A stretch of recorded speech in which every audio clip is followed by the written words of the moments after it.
think what I get excited by every morning for the past decade since I started my entrepreneurial journey is creating the impossible. Is creating the one thing that you think to be impossible and bringing people around it. Welcome to 20-Minute Leaders. Just sit back, relax, and learn from the leaders of today. It's a journey. Each one is different, unique, inspiring. Let's get started.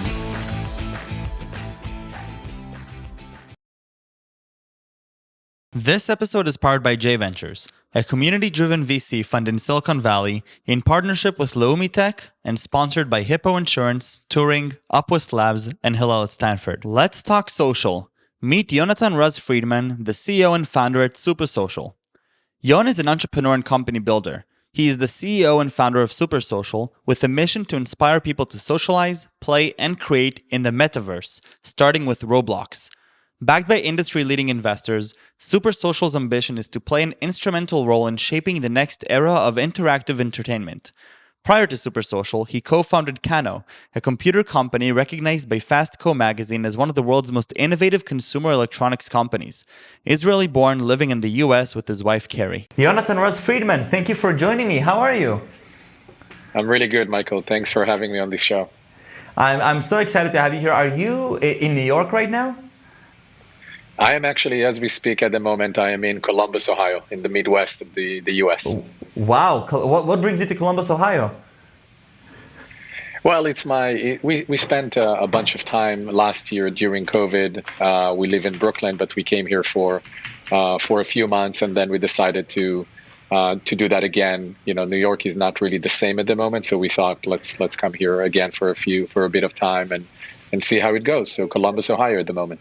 Amazing. So I'm going to ask for some recommendations later about Columbus, Ohio. But before that, Yonatan, there's so many amazing things that I want to talk about. I want to talk about engagement, game creation, creativity, this whole world of gaming and, the companies that you founded from Sosu to Kodo Interactive to Kano Computing to now Supersocial, which is behind Roblox. I had even no idea. I've been hearing about this game for so long. I had no idea that you're behind it. I believe I just saw that you have like 18 million reviews or something on the Play Store alone, something unbelievable. But Yonatan, even before all of that, you met your wife on a random encounter in a bus in Athens. What was that all about?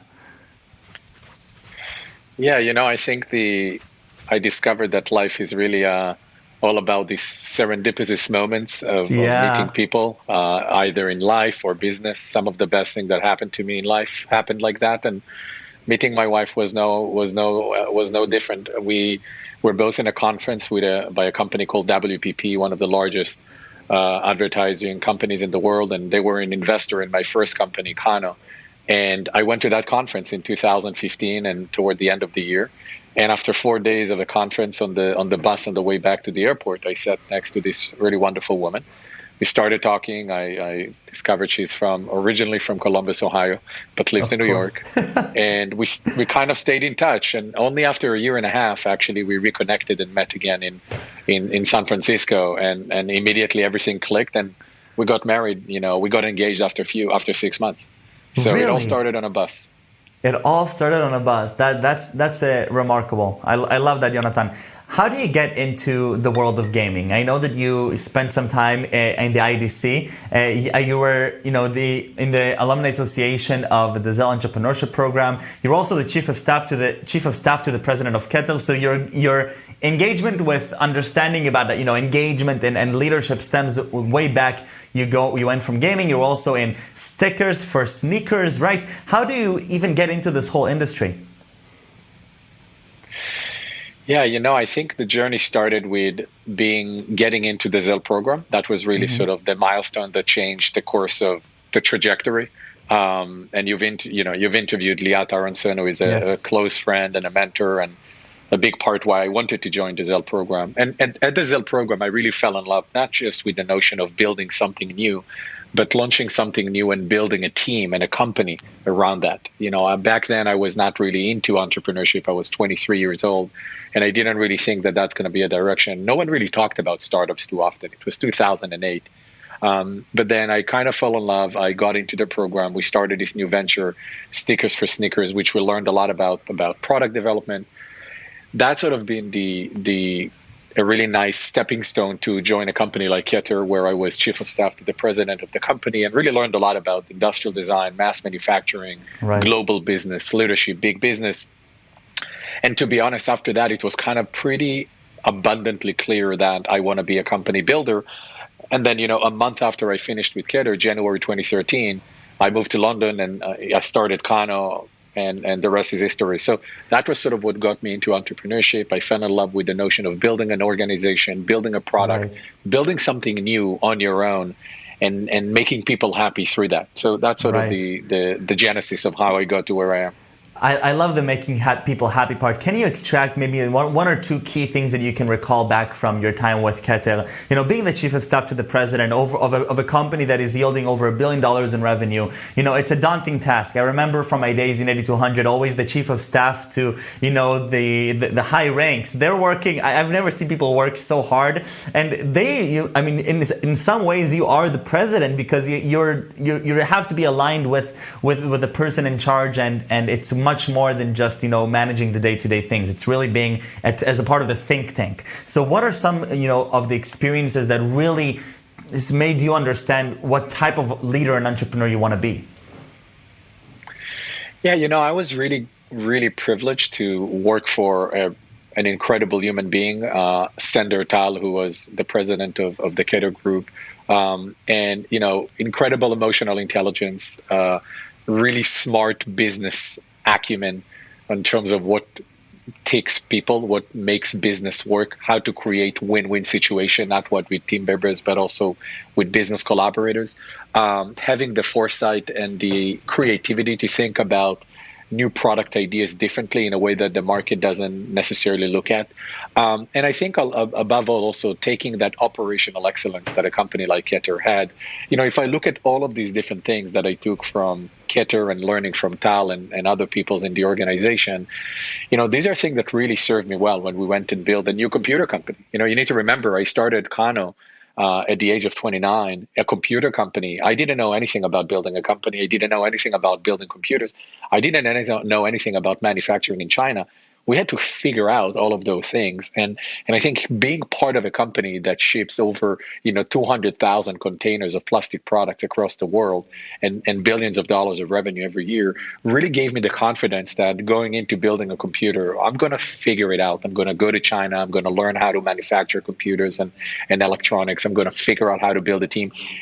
Of course, I've made a lot of mistakes throughout the journey of building Kano and other things as well. But those experiences with Keter and seeing what a large scale, excellent business being run and built really helped me in sort of making the first steps as not just as an entrepreneur and a founder, but also as an executive.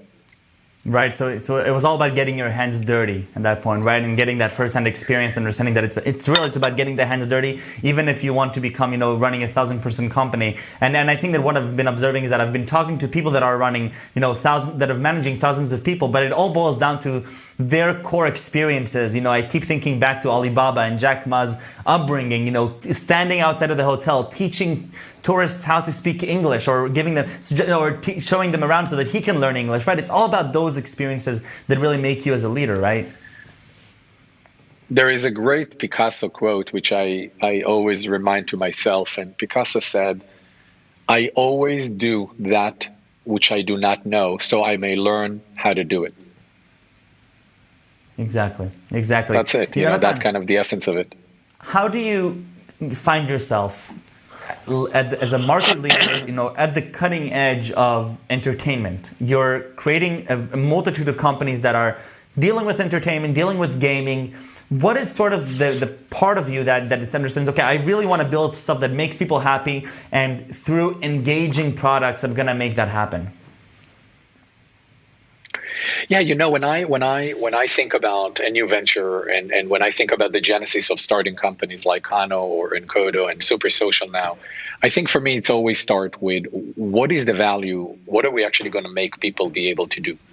What is going to be fun for them? What is going to add value to their lives? When we thought about Kano, it wasn't about, hey, let's build a computer because people are just going to want another computer. It was about how do we use computers and technology to empower young people to be creative with technology and learn by doing by themselves instead of just using the tech.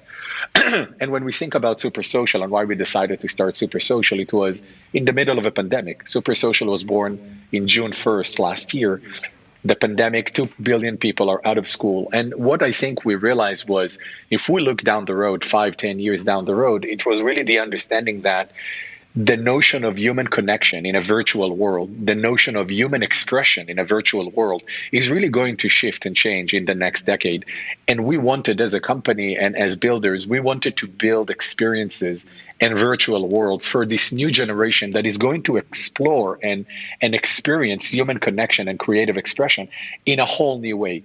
And I think accidentally, not being a game entrepreneur before, I recognize as a gamer and where the world is going that virtual world or gameplay experiences is going to be a fantastic way to reimagine those human connections and how do we allow and empower people at any age to creatively express themselves. And that was the genesis of why we decided to start Supersocial in the middle of a pandemic, which was a big undertaking. So obviously raising your seed round from Intel Capital and Warner Music Group during, with a company that you're creating during the pandemic. But that's impressive. But even more impressive is the feat that you're taking on, because it sounds to me that it's a lot of responsibility, what you're saying here. Taking responsibility for the way that people are going to be interacting in a new environment, in a new age that is predominantly virtual, and being the platform that is being done on. That is a lot of responsibility. Like, I would be scared to take that responsibility, honestly. So obviously it's just as exciting, but tell me a little bit about how you're thinking through this. Well, first of all, I think what's really, I'm the type of entrepreneur that I love building on the shoulders of giants. With Kano, we built on the Raspberry Pi, which was a really incredible invention, which saved us a lot of time and resources, and we could have focused on building the actual product experience. I think what we were doing with Supersocial is pretty similar. This platform, Roblox, is one of the fastest growing kind of gaming environments in the world. It's almost as if you would think Facebook and Unity had a child. It would have been Roblox. 170 million monthly active users access their platform every month. They have the game engine, they have the distribution, they have the audience. And so instead of going and building your own technology platform that other companies have spent 2 decades building, what we said, we're going to go and build on the shoulders of these giants. And we're really excited and privileged to be building on a platform like Roblox, so we can focus on building those virtual worlds with engagement and excitement and inspiration to bring different people together across captivating stories, unique social gameplay mechanics, and virtual world that will empower you to express yourself creatively through games. This is what we're focusing on. And I think if you read a report like ARK Invest, the famous investment organization, if you read the report about what is going to be the next cutting edge technology, among AI and deep learning and autonomous vehicles, you're actually going to see in the recent report virtual worlds. Because everyone recognized that building these engaging virtual worlds where we as humans can manifest ourselves through digital avatars and build our experience in the world as people and as creators through these virtual worlds, this is going to be a massive frontier in the next couple of decades. And by the way, it doesn't matter if you access those virtual worlds through your mobile phone, through a VR, through AR. It's not the point. The point is those virtual worlds are the evolution of the internet. They're going to be the next big utility, and a lot of amazing human experiences will be created on those platforms. I completely agree, and I think that what's remarkable for me as a bystander, I'm growing up in this transitional generation, right? Where my generation growing up, we weren't like hardcore gamers like now, but we were enough technologically enthused that we understand. So for me, I'm very much able to grasp this idea that yes, the future is all about virtual worlds. It's about allowing anybody, anywhere, anytime, any place to create their own world, to have a presence in a virtual world, and be in the same world as their fellow peers. In whatever age groups around the world. At the same time, you still have, a few generations of resistance that are saying, what do you mean virtual world? We have this world, we don't want virtual worlds. So there is this, interesting transitional gap, but I couldn't agree more. I'm assuming that you don't expect to reach 170 million monthly users and reach the crazy traction that you've had, or was this all a part of a great master plan that you had? Yeah, look, I think obviously we are privileged that we are building for a platform that has that audience, right? And I think if I look at an analogy, in the early days of Facebook in 2008, 2010, when Facebook opened their social API to other creators, those creators like Zynga, like Playfish, like a lot of those creators really enjoyed building on a platform that already built that social graph. And I think that's what's really unique about Roblox in comparison to other platforms. Roblox has built that social graph, that audience, multiple different ages who come to the platform anyway every day. And I think as Supersocial, we are focusing on what type of games and experiences and virtual worlds we can create to really bring as many as these millions of people as possible every day to come and explore in our world and create and creatively express themselves in our world. This is really the task, and this is why we're thinking about it so much more than a game. In a nutshell, the future of games in our mind is so much more than just a quote unquote game. And this is what I think is the big shift. Right. I think that the way that you're approaching this and saying we're not building a game, we're building a world, we're building a universe, right, in which people can create their own virtual worlds. It could then diverge into a million different pathways based on that same platform, that same core identity and core belief that we are headed into a place that people are going to be creating their virtual worlds and they're going to find this positive engagement through that. What are some things that you're keeping in mind, as the CEO and co-founder of this, as now a person who's thinking forward about this whole industry? What are some things that you're keeping in mind? Well, I think what we need to keep in mind that it's not just about building things that are fun and incredibly engaging. I think that's a challenge in and of itself. But I think there's going to be a need to develop what is that virtual world-based civility. How do we expect and want people to behave in these new virtual worlds? If you're going to express yourself through this digital avatar, right, Michael, and you might have multiple different avatars. You might have an avatar for a virtual world created by Supersocial. You might have an avatar that is in a completely different setup, right? Maybe you have your own multiple digital identities. How are we going to communicate and interact as individuals with these different avatars, which is an amazing thing to think about? And how can we allow you, Michael, as a person to have multiple digital identities and avatar, each of whom serve you differently in the virtual world? And then as an outcome of that, what are the relationships that you're going to have with different people around the world, right? And how do we make sure that society will continue to be a respectful? Everyone talks about, cyberbullying, right? I think this is going to be an even bigger challenge when we talk about a world where maybe there are 7 billion people, but there might be 70 billion avatars represented by these individuals, right? So you're talking about an explosion of identities, mostly in the digital sphere. And I think, how do we build society to continue and be a place of respect and using technologies in a meaningful way? I think that's a big, big question that obviously we're not going to attack and address ourselves as a company. And I think that's one thing. The second thing is, as I've mentioned, we started Supersocial in the middle of a pandemic. So we're building a 100% remote and distributed organization. How do you build teams that are united, that are collected, that pursue the same vision in the same values and culture?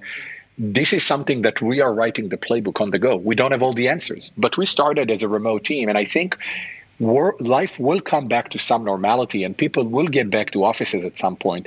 But I think it's now going to be some form of a hybrid. And I'm really excited. I'm really excited as a CEO to figure out what is that new playbook looks like for the next decade. No one has wrote that playbook. So I'm excited about figuring that piece out. How do you continuously empower and inspire your team and build a large-scale global organization that is remote and distributed and making people feel connected in one unit? I'm excited about that.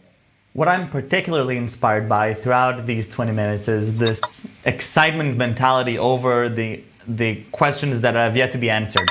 Whether it's how do you responsibly create an environment in which, multiple identities remain civil and remain, honest and with obviously all the dangers that, the digitalized world brings to it, and getting excited about that, getting excited about this idea of remote work, getting excited about not really knowing, like having this vision, not really knowing, what's going to be there, but how do we work together with others and with, gamers around the world to reach that vision? I think that that excitement, and that is true entrepreneurship. That is true leadership, and it's infectious, I have to say, right? I mean, I'm sure that people that are working with you and they're saying, like, it doesn't matter what problem we come up with, because we're excited about those problems. We're excited about how we're going to solve them.